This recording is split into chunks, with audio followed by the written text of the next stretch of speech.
नमस्कार दोस्तों, इस मॉड्यूल में हम टैली का barcode module with multi post entry system का हम डेमोन्स्ट्रेशन कर रहे हैं। इस मॉड्यूल में आपको जो फ्यूचर है ना, पहले स्टॉक आइटम को एक्सेल से इंपोर्ट करने का और बाद में टैली से ही स्टॉक आइटम का पार्ट नंबर है ना वो ऑटोमेटिकली इंक्रीमेंट होता रहता है। और थर्ड ऑप्शन इसमें है barcode label directly barcode printer से प्रिंट भी होता है। एंड फोर्थ ऑप्शन में easy and very fast entry with multi receipt option, यानी कि आप सेल बिल करते करते कार्ड, कैश और क्रेडिट भी इसमें इजी तरह से कर सकते हो। और सेम टू सेम और कैश कस्टमर का डाटाबेस भी आप यहाँ पे मेंटेन कर सकते हो। और उसी दौरान आपको इनवॉइस का प्रिंट भी एक ब्यूटीफुल A5 साइज फॉर्मेट में आपको मिल जाएगी। यहाँ पे हमने एक कंपनी बनाया है, डेमो कंपनी, और इसमें जो भी फीचर्स है ना हम एक बार बता देंगे। पहले हम जो है ना स्टॉक आइटम इंपोर्ट करने का वो तरीका कैसा होता है वो आपको दिखा देता हूँ। देखिए, हमारा यहाँ पे एक फोल्डर में स्टॉक आइटम का एक एक्सेल शीट है। इसमें देखिए यहाँ पे number 1 barcode label already mention हुआ है, कौन सा आइटम है, उसका यूनिट क्या है, HSN और GST परसेंटेज कितना है, ओपनिंग स्टॉक कितना है, उसका परचेज रेट और अमाउंट, साथ ही साथ में इसका MRP रेट और सेलिंग रेट और होलसेल भी रेट भी यहाँ पे मेंशन हुआ है। यानी कि आप क्लियरली समझ सकते हो कि ये आके हम दूसरा कोई सॉफ्टवेयर है ना, उस सॉफ्टवेयर से डाटा एक्सपोर्ट करके यहाँ पे लेके आए हैं और इस डाटा को हम टैली में इंपोर्ट करने का है। अब इसे इंपोर्ट करने के लिए हम इसका जो डाटा पाथ रहता है ना, वो पाथ को पूरा कॉपी कर लेते हैं। देखिए इस तरह से, जैसे मैंने पूरा सेलेक्ट कर लिया, यहाँ पे राइट क्लिक और कॉपी, और टैली में जो है ना हम यहाँ पे डायरेक्टली इंपोर्ट डाटा में आ जाएंगे। यहाँ पे आने के बाद इंपोर्ट एक्सेल, इस ऑप्शन में जो फुल पाथ है ना, हम यहाँ पे पूरा पाथ करने के लिए Ctrl+Alt+V प्रेस कर दिया था, वो पूरा पाथ यहाँ पे पेस्ट हो जाएगा। और नेक्स्ट ऑप्शन यहाँ पे शीट का जो नेम है ना, उसका नेम को कॉपी कीजिए, Ctrl+C, और यहाँ पे आने के बाद वही यहाँ पे पेस्ट कर दीजिए। अब का रो नंबर कहाँ से स्टार्ट होता है, जैसे देखिए मैं यहाँ के पहला वाला टाइटल है और दूसरा वाला नंबर 2 में डॉट डाटा यहाँ पे स्टार्ट हो रहा है। अब मैं ऑलरेडी यहाँ पे मेंशन कर चुका हूँ। जैसे मैंने एंटर करता हूँ ना, सेम डाटा जो है ना ये आपको वो पूरा टैली में शिफ्ट हो जाएगा। पहले मैं दिखा देता हूँ इसमें डाटा क्या है। ऑलरेडी हमने कुछ डमी डाटा के लिए हमने यहाँ पे ऑलरेडी क्रिएट कर चुका है। देखिए 12% का, ऐसे 5% का, 18% का, इसका बारकोड नंबर भी ऑलरेडी यहाँ पे है। अब आके नया डाटा इंपोर्ट करने का सिंपली है इंपोर्ट डाटा और इंपोर्ट फ्रॉम एक्सेल, यहाँ पे मैंने पेस्ट कर दिया शीट 1, ऑलरेडी शीट 1 का नाम और रो नंबर। जैसे मैं एंटर करता हूँ ना, ये डाटा आके एक्सेल शीट रीड होके डायरेक्टली आपको जो भी यहाँ पे डाटा जो है ना वो पूरा टैली में आ जाएगा। देखिए यहाँ पे टी शर्ट और शर्ट RD, ये सभी जो डाटा है ना आपको टैली में पूरा आ जाएगा। जैसे ही कंप्लीट होने के बाद आपको क्या हो जाएगा, स्टॉक आइटम इज क्रिएटेड ऐसे मैसेज भी आ जाएगा। और यहाँ पे देखिए ये ऑप्शन आपको डमी जैसे दिखता है, लेकिन आपको जितना एक्सेल शीट में डाटा होता है ना वो सभी यहाँ पे आ जाएगा। स्टॉक इन्वेंट्री इन्फो और स्टॉक आइटम, यहाँ पे देख लीजिए आपका पूरा जो भी है ना बारकोड यहाँ पे दिख रहा है, और सेम टू सेम यहाँ पे आइटम का यहाँ पे मिल जाए। आपको क्लियरली बताने के लिए मैं डिस्प्ले लिस्ट ऑफ अकाउंट्स यहाँ पे स्टॉक आइटम दिखा देता हूँ। देखिए पूरा स्टॉक आइटम यहाँ पे जो ब्रैकेट में दिख रहा है ना वो आपको बारकोड के जैसे मिल जाएगा। देखिए बारकोड में 2038, इसके साथ ही साथ यहाँ पे जो फील्ड है ना वाइट बॉक्स में वो सभी MRP, होलसेल रेट और सेलिंग रेट में आ गया है। और यहाँ पे इसका जो परसेंटेज है ना वो परसेंटेज के साथ भी आपको मिल गया है। देखिए ये परसेंटेज भी 5% का स्पेस भी हो चुका है। ये रही स्टॉक इंपोर्ट का। अब नेक्स्ट स्टेप है हमें बारकोड प्रिंट करने का। सबसे पहले हम बारकोड के रीप्रिंट, मतलब ऑलरेडी हमने इंपोर्ट किया है ना, उसको बारकोड रीप्रिंट करने के लिए कि हम ऑप्शन है ना इन्वेंट्री इन्फो, यहाँ पे आने के बाद बारकोड फ्यूचर्स एक सेपरेट मेनू दिखता है।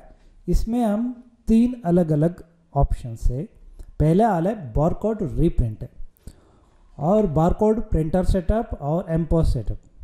पहले मैंने बारकोड रीप्रिंट के ऑप्शन में बताता हूँ। जैसे आपको ओपन होने के बाद आपका पूरा स्टॉक आइटम का यहाँ पे सेट मिल जाएगा। पहले मैं दिखा देता हूँ एग्जाम्पल के लिए। यहाँ पे देख लीजिए, जैसे मैंने आइटम सेलेक्ट कर लिया, यहाँ पे कोड ऑटोमेटिकली जो आ गया MRP rate, wholesale rate, cell rate और परचेज रेट आपको ऑप्शन यहाँ पे मिलेगा, क्योंकि आपका जो भी है ना परचेज रेट यहाँ पे मेंशन कर सकते हो। एग्जाम्पल के लिए मैंने 100 रुपीज़ टाइप करता हूँ। या क्लियरली देखिए MRP आके 1500, 250 होलसेल रेट है और सेलिंग रेट है 235।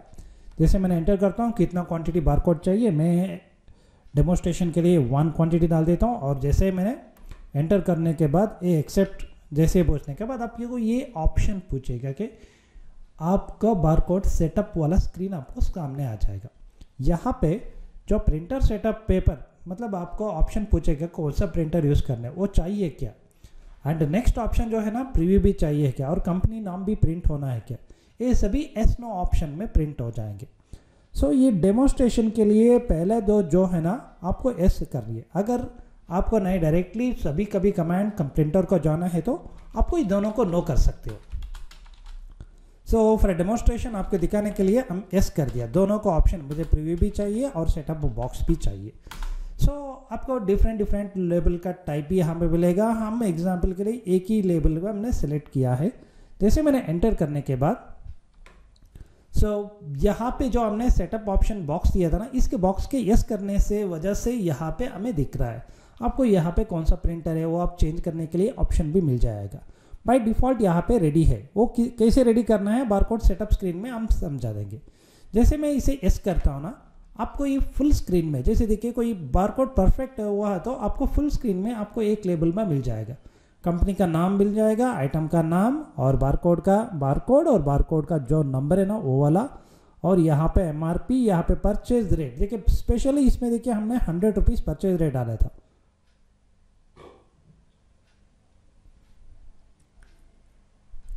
यहाँ पे वो जो मल्टीप्लाई हो गया, मतलब नंबर 2 मतलब इंटू 2 हो गया, तो क्या हो गया 100 रुपीज़ इंटू 2 कर दिया तो यहाँ पे 200 आएगा। अगर मैं 150 किया तो यहाँ पे 300 प्रिंट हो जाएगा। बाद में होलसेल प्राइस 250 है और सेलिंग प्राइस 235 रुपीज़। इस तरह से आपको प्रिंट मिल जाएंगे। और फिर से और एक बार दोहरा देता हूँ। देखिए मैं एक पेपर ले लेता हूँ, कुर्ता 1 पीस वाला, इसका हमने कुछ परचेज प्राइस लिया था 350, यानी कि वहाँ पे 700 प्रिंट होना है। उसको यहाँ पे भी यस कर दिया। मैंने ये भी आइटम ले लिया और इसका मैंने टाइप कर दिया 250 और ये भी आइटम।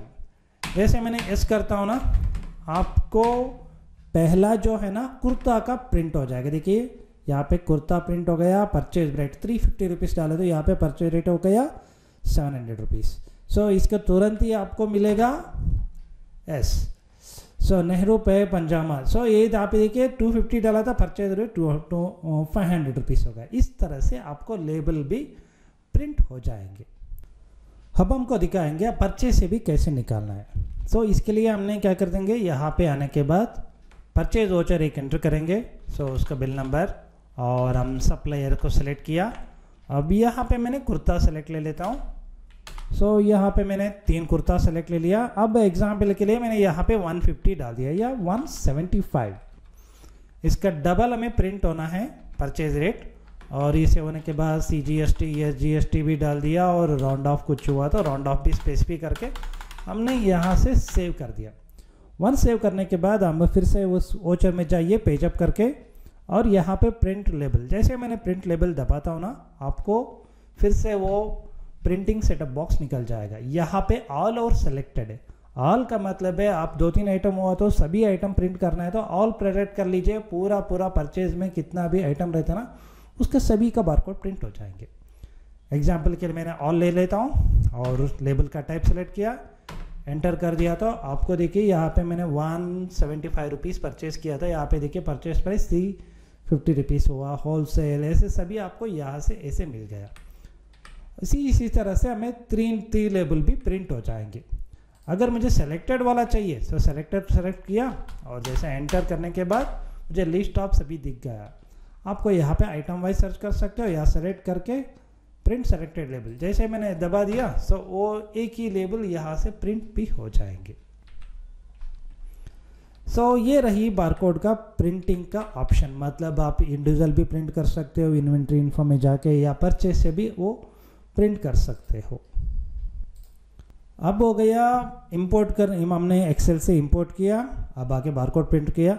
अगर नया आइटम हम क्रिएट करने के लिए हम उसके लिए क्या ऑप्शन है, मैं इन्वेंट्री इन्फो में जाके वो बारकोड फ्यूचर में ये बारकोड प्रिंटर सेटअप एक बार ओपन करने के बाद आपको ये पूछेगा कि बारकोड का कोई प्रीफिक्स होना है। मैं यहाँ पे रख देता हूँ ए और बी। कोई करेंसी सिंबल चाहिए क्या, हमें कोई करेंसी सिंबल, यानी कि ये मल्टी कंट्री का सॉल्यूशन भी मिल जाएगा। यहाँ पे डॉलर है तो डॉलर भी लिख सकते हो। हमें ऐसे कुछ एम्प्टी छोड़ दिया तो इट नॉट बैड। ये automatically increase part number increase होना है। अगर यस कर दिया तो आपका पार्ट नंबर जो है ना ऑटोमेटिकली इंक्रीज होते जाएंगे। इसके बाद आप बारकोड प्रिंट जो कर रहे थे ना, आप इजीली यहाँ से बारकोड प्रिंटर को सेलेक्ट कर लिया तो वही आपको जब भी बारकोड प्रिंट करने जा रहे हो ना तो वो प्रिंटर आपको बाय डिफ़ॉल्ट प्रिंटर वही मिल जाएंगे। हमने बारकोड प्रिंट में यहाँ पे प्रीफिक्स ए भी रख दिया। अब आके हम करेंगे ये नया स्टॉक आइटम क्रिएट करेंगे। Create new stock item create. देखिए यहाँ पे आपका बारकोड जो प्रिंट है ना, आप ये भी 2851 यहाँ पे ऑलरेडी आ चुका है, यानी कि ये ऑटोमेटिकली इंक्रीज होते जाता है। अगर इसके लिए मैं क्या कर देता हूँ, एक जीन्स पैंट मैंने क्रिएट कर दिया। ऑटोमेटिकली यहाँ पे आ गया। बाद में यूनिट्स मैंने पीसेस, और इसका एमआरपी हो गया 1500 रुपीज़, होलसेल में प्राइस हो गया 500 रुपीज़ में, हमारा प्राइस हो गया 450। और यहाँ पे आपको ऑन वैल्यू और टैक्सेबल या 5% यहाँ पे डेमोन्स्ट्रेशन के लिए हमने यहाँ पे डाल दिया। ये ध्यान रखिए ये भी 28251 है। जैसे मैंने ये सेव क्रिएट करता हूँ ना, नया आइटम है ना ऑटोमेटिकली 52 आ जाएगा। मतलब ये ऑटोमेटिकली एक एक नंबर एक एक आइटम के लिए देते जाता है, वो भी यूनिक आइटम रहता है। अब बारी आ गई सेल्स एंट्री करने का। अब देखिए यहाँ पे हमारा सभी option accounting voucher, inventory voucher के नीचे हमें एक नया ऑप्शन मिला है क्विक एम पोस्ट एंट्री। जैसे मैंने नंबर 1 या वहाँ पे सिलेक्शन करके मैं लेता हूँ, हमें ये स्क्रीन हमें मिलेगा। ये स्क्रीन में पहले स्टॉक आइटम है, एमआरपी है, लॉस्ट रेट हमने कितना, कौन सा सेलिंग रेट हमने किया था वो यहाँ पे मिल जाएगा, जीएसटी कौन सा है और कितने क्वांटिटी, रेट, डिस्काउंट, अमाउंट, बस इतना ही। बाद में यहाँ पे नीचे देखिए इस ऑप्शन में हमें मल्टीपल रिसिप्ट मोड हमने यहाँ पे कर दिया है कि कार्ड पेमेंट या क्या यूपीआई पेमेंट, कैश पेमेंट और क्रेडिट का पार्टी हुआ था फॉर्मेटिव पेमेंट, कौन सा सेल्समैन हमने सेल किया है और मोबाइल नंबर कस्टमर का सभी यहाँ पे मिल जाएंगे। देखिए इसके लिए जब भी मैं बारकोड स्कैनर से मैं स्कैन करता हूँ यहाँ पे समझ लीजिए ये वाला स्कैन हो गया, ऑटोमेटिकली उसका एमआरपी यहाँ पे दिख गया और यहाँ पे कितने क्वांटिटी में मैं सेल कर रहा हूँ। जैसे मैंने इसको 2 क्वांटिटी में ऐड किया और यहाँ पे सेलिंग रेट, मतलब ऑलरेडी जो सेल रेट रहते हैं ना यहाँ पे आ जाएगा। मैं यहाँ पे सेम डाल देता हूँ। यहाँ पे कुछ परसेंटेज डिस्काउंट कुछ भी नहीं है। बाद में मैंने क्या करता हूँ 1220, यहाँ पे 1220 मैंने सेलेक्ट किया, उसका एमआरपी यहाँ पे है। अगर आपको एमआरपी चेंज भी करना है तो यहाँ पे चेंज कर सकते हो। मैं यहाँ पे 2 क्वांटिटी लेता हूँ, यहाँ पे 2% 2.1% डाल देता हूँ डिस्काउंट का, और सेम 122 का डाल देता हूँ, यहाँ पे आ गया। और यहाँ पे 1 क्वांटिटी और 1.5% डिस्काउंट हमने दे दिया। यहाँ पे देखिए हमें आप मिल गया कार्ड का पेमेंट में ऑलरेडी ऑप्शन सभी यहाँ पे आ चुका है। आपको कार्ड का पेमेंट पूरा करना है तो पूरा स्पेसिफिक कर सकते हो, या कुछ बैलेंस छोड़ना है तो छोड़ भी सकते हो। मैं क्या कर देता हूँ, आप आके इस ट्रांसैक्शन को पूरा कार्ड का एंट्री का पेमेंट कर देता हूँ। जैसे यूपीआई का पहले कार्ड का पेमेंट कंप्लीट हो गया, कुछ एंट्री करने का नहीं। बाद में यहाँ पे काउंटर बाय कौन सा सेल्समैन है, आपको सेल्समैन भी सेलेक्ट कर लीजिए। अब यहाँ पे आने के बाद वो आगे नहीं बढ़ेगा, मतलब यहाँ पे मोबाइल नंबर मैंडेटरी है। जब मैं यहाँ पे एग्जाम्पल के लिए मेरा वाला मोबाइल नंबर डाल देता हूँ, सो अगर इस कंप्यूटर में मेरा मोबाइल नंबर नया हुआ तो नया नहीं है, नया ऑटोमेटिकली मेरा नाम पूछ लेगा। अब मैं यहाँ पे टाइप कर देता हूँ, जैसे एंटर कर दिया सो मेरा नाम ऑटोमेटिक सेव हो गया। और जैसे ही मैंने यहाँ पे सेव कर दिया सो यहाँ पे देखिए एक ब्यूटीफुल इनवॉइस आपको सामने मिल जाएगा। ये A5 में डिज़ाइन हो जाता है, जहाँ पे GST नंबर है, मोबाइल नंबर है, सो कौन सा शीतल टेक्स्ट एजेंसी, एड्रेस भी और इनवॉइस का नंबर, बिल नंबर, टाइटल और कौन सा पार्टी है, पार्टी का GST नंबर कुछ है या नहीं है, बाद में उसी के साथ क्या आइटम थे, क्वांटिटी, MRP रेट और उसको कुछ डिस्काउंट वगैरह, और नीचे HSN समरी भी मिल जाएगा, टर्म्स एंड कंडीशन भी मिल जाएगा। और हमने क्या किया था, हमने कार्ड का पेमेंट में था, कार्ड का पेमेंट का साथ साथ मिल गया। पर बाद में इसको डिस्काउंट के अलावा हमने कितने सेव किया, कौन सा काउंटर मतलब सेल्समैन कौन है, ये यहाँ से इनवॉइस प्रिंट हो जाएंगे।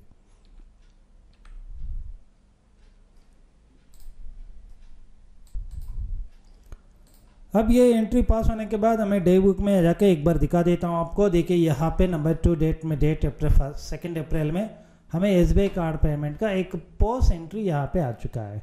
सो यहाँ पे CGST HGST भी डिवाइड हो चुका है। और अगर टैक्स एनालिसिस चेक किया तभी आपको कुछ भी एरर नहीं दिखाएगा, वो टैक्स जो भी है ना वो कैलकुलेशन परफेक्टली यहाँ से मिल जाएंगे। सो ये रही बिल का सेक्शन है। सो SBI कार्ड का पेमेंट का हमने मिल गया है। अब आके मैं डेट को बदल के 3rd डेट को एक मल्टीपल एंट्री में करवा के दिखा रहा हूँ। देखिए मैंने आइटम यहाँ पे 220 ले लिया। देखिए लास्ट टाइम हमने कितना रेट में सेल हुआ था, यहाँ पे मिल जाएंगे। ये एक्सक्लूसिव रेट है, नॉट कि इंक्लूसिव रेट है। सो वो दिख जाएगा हमें। यहाँ पे 2 क्वांटिटी सेल कर रहे हैं, कुछ डिस्काउंट भी नहीं है। और यहाँ पे 220 का ले लिया, यहाँ पे एक क्वांटिटी इसका 1% डिस्काउंट भी, या कुछ मैं ऐसे कर देता हूँ 0% डिस्काउंट डाल दिया मैंने। और यहाँ पे आने के बाद मल्टीपल पेमेंट, मतलब एक बंदा ने, कस्टमर ने आया, कस्टमर ने उसने पैसे दिया क्योंकि उसमें 2-3 बैकअप करके दिया। सो 185 कार्ड में दे दिया और 200 रुपीज़ UPI पेमेंट में दिया, बाकी का 400 रुपीज़ कैश में दे दिया। सो बाद में कौन का सेल्स पर्सन क्या है और उसका कस्टमर का नाम, ऑलरेडी मेरा नाम एंटर कर चुका हूँ ना, फिर से उसके मेरे नाम टाइप कर, मेरा मोबाइल नंबर टाइप कर देता हूँ 9533992028। जैसे मैं एंटर करता हूँ ना मेरा नाम ऑलरेडी आ गया है, मतलब यानी कि ये पिछले वाले डाटा को स्टोर करके रख चुका है। जैसे मैंने एंटर कर दिया, यहाँ पे हमें इनवॉइस मिलेगा। सो एक बार क्लियरली चेक कर लीजिए। सो इनवॉइस और जैसे समरी, नीचे देखिए कार्ड का पेमेंट भी मिला। यहाँ पे देखिए कार्ड का पेमेंट भी हमें कितना मिला है, UPI पेमेंट का इतना मिला है, कैश अमाउंट कितना मिला है और कैश कितना दिया है वो भी यहाँ से मिल जाएंगे। सो ये रही। और सॉरी, डे बुक में आने के बाद आपको यहाँ पे देखिए कोई प्रॉब्लम ही नहीं होगा, पूरा कैश कार्ड का भी यहाँ पे मेंटेन भी हो गया है। अब मैं डेट बदल के कुछ क्रेडिट का भी ऐड कर देता हूँ। दबा के आपको पता चलेगा मल्टीपल क्रेडिट का ऑप्शन भी इतना सिंपलेस्ट है। मैं यहाँ पे सिलेक्ट किया और एक क्वांटिटी में यहाँ पे 300 रुपीज़ ले लिया, डिस्काउंट कुछ भी नहीं। दूसरा क्वांटिटी यहाँ पे मैंने 300 डाल दिया। सो यहाँ पे मैं 900 रुपीज़ मेरा यहाँ टोटल ट्रांसैक्शन है। सो इसमें 100 रुपीज़ ये है, 100 रुपीज़ ये है और 300 रुपीज़, ओके 250 रुपीज़ ये है। अब बाकी का जो क्रेडिट होता है ना, ऑटोमेटिकली वो बैलेंस नहीं हुआ था क्रेडिट, बाकी का बचा हुआ क्रेडिट है। अब यहाँ पे आके मैं क्रेडिट भी सेलेक्ट कर सकता हूँ। देखिए मैंने नाम सेलेक्ट किया, एंटर, और यहाँ पे आने के बाद कौन है, सेलेक्ट सेल्समैन कौन है, जैसे एंटर कर दिया बिल में भी वो ऑप्शन यहाँ पे मिल जाएगा। पार्टी का नाम तो मेरा नाम ऑलरेडी प्रिंट भी आता है, लेकिन यहाँ पे इस ऑप्शन में देखिए यहाँ पे क्रेडिट अमाउंट भी यहाँ पे मेंशन, मैंने 350 रुपीज़ मैंने क्रेडिट में रखा हूँ, वो ऑप्शन भी यहाँ पे दिख के मिल जाएगा।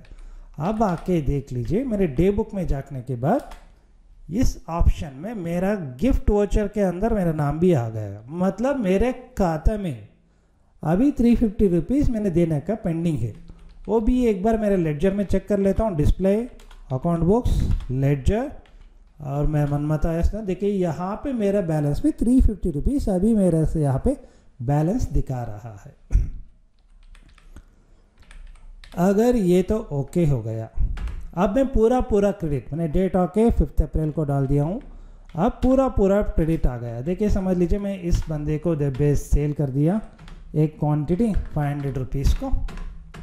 यहाँ पे कार्ड का कुछ भी नहीं था, यूपीआई भी कुछ भी नहीं था, और पेमेंट भी कुछ भी नहीं था। अब आके पूरा मैं क्रेडिट कर रहा हूँ। यहाँ पे लिस्ट ऑफ कस्टमर में कंज्यूमर है, सो मैंने कंज्यूमर सेलेक्ट कर लिया। सो यहाँ पे जाने के बाद पूरा पार्टी का क्रेडिट इतना हो गया। इस तरह से आपको मिल जाएंगे, मतलब यानी कि देखिए पूरा क्रेडिट का सेल भी यहाँ से कर सकते हो। डेट मैंने 6 को डेट किया। अब मैं लोकल B2B सेल कर रहा हूँ। सो यानी कि मैं एमपोस में ये वाला आइटम, ये 2 क्वांटिटी या 500 रुपीज़ में ले लिया। अब यहाँ पे इस B2B कस्टमर में उसने 200 रुपीज़ यहाँ पे दे दिया। अब बाकी का 800 जो है ना, वो लोकल कस्टमर यहाँ पे मैंने कर चुका हूँ, ये लोकल कस्टमर। सो यहाँ पे सेलेक्ट करने के बाद मुझे ऑप्शन मिला और यहाँ से लेके मैं प्रिंट भी हो गया। देखिए लोकल कस्टमर को यहाँ पे आपका उस बंदे का जीएसटी नंबर भी मेंशन हुआ है, यानी कि बिल तो पोस्ट बिल है लेकिन वो B2B के अंदर वो आपको दिख जाएगा। एक बार वेरीफाई करने के लिए मैं दिखा देता हूँ। सो डिस्प्ले एंड यहाँ पे statutory reports, GST reports, GSTR 1 report. यहाँ पे देखिए अप्रैल में जो हुआ ना, हमारा एक एंट्री B2B था, वो B2B लोकल कस्टमर का था। ऐसा देखिए 6 अप्रैल को ये बिल बन चुका है पोस्ट बिल में, लेकिन फिर भी है B2B में आ चुका है। अब तो आपको क्लियरली हो जाएगा। अगर यहाँ से आप इसी स्क्रीन के जो मल्टी स्क्रीन के अंदर आप लोकल या नॉन लोकल भी सेल कर सकते हो। अब मैं यही पे एंट्री 7th को मैं एक IGST वाला भी मैं यहाँ पे सेल कर रहा हूँ। सो यहाँ पे 2 क्वांटिटी 500 रुपीज़। सो यहाँ पे डाल दिया, मैंने कुछ भी नहीं कर रहा हूँ। यहाँ पे देखिए नॉन लोकल कस्टमर यहाँ पे आ गया। सो स्पेसिफिक करके उसका सभी एंटर कर दिया। और यहाँ पे देखिए आपको GST IGST है, पहले था CGST SGST, मैं उसको दिखाया नहीं ना आपको, लेकिन यहाँ पे देखिए IGST का ऑटोमेटिकली वहाँ पे स्पेसिफाई हो गया है। अब आके मैं इस एंट्री का भी दिखा देता हूँ। ये नॉन लोकल कस्टमर का B2B सेल है। सो B2B सेल है मतलब यानी कि ये यहाँ पे देखिए GST कर्नाटक को हमने सेल किया था, आंध्र प्रदेश से लेके कर्नाटक को हमने सेल किया था। इसका IGST कैलकुलेशन भी आ चुका है। IGST का कैलकुलेशन देखिए, IGST का CGST के बराबर IGST यहाँ पे आ चुका है। अब आके मैं स्टैट्यूटरी रिपोर्ट में दिखा देता हूँ। GST रिपोर्ट GSTR 1 रिपोर्ट में B2B के अंदर यहाँ पे देखिए लोकल कस्टमर का एक सेल हो चुका है और नॉन लोकल कस्टमर, यहाँ पे non local customer integrated tax पे बन चुका है और यहाँ पे ये वाला बन चुका है। इस तरह से हम लोकल एंड नॉन लोकल भी यहाँ पे मेंटेन करके रख सकते हैं। सो ये तो simplest, easiest and very fast entry quick sale में ऑप्शन हो जाता है आपको। मतलब लोकल कस्टमर या non local customer, multiple receipt और सेल्समैन का सभी डाटा भी मेंटेन कर सकते हो। और मोबाइल कस्टमर का मोबाइल नंबर ट्रैक भी यहाँ से आपको ऐड होके आ जाएगा। ये रही बारकोड के मॉडल के साथ हम क्विक एमपोस सेल भी, मतलब मल्टी पोस्ट एंट्री का भी हमने यहाँ पे रीडिज़ाइन किया है। Thank you for watching this my model. Thank you once again.